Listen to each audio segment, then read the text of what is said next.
So here is my project, a digital analog synthesizer. On this instrument, the actual sounds are all generated by a voltage controlled oscillator made from discrete components, which are this op amp and these capacitors here and this resistor and a few other components.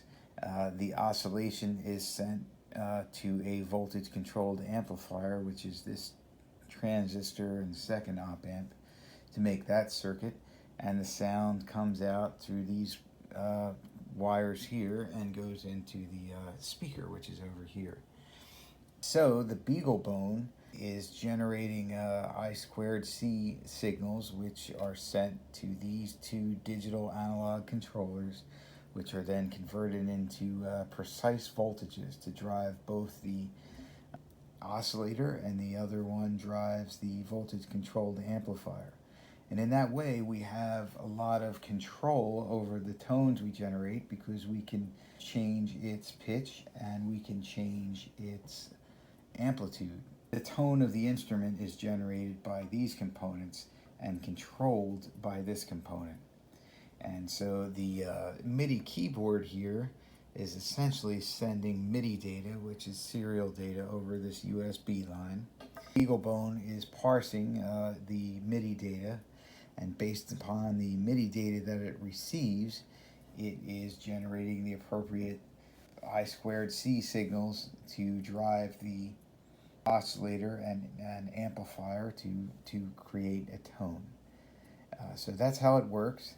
The other component to it that I added was, I realized that again, to have some variety, you very likely want to control the envelope of the sound over the time that the note is being played. So essentially, while you're holding the key down, you may want the note to get louder and softer and like have a swell, or you may want to have a tremolo. So there is an envelope generated from each tone that is sent either to the voltage controlled amplifier or the voltage controlled oscillator, or both. So the interval for that envelope is every 10 milliseconds. So there's 100 of those a second, and they are implemented through arrays of a length of 100.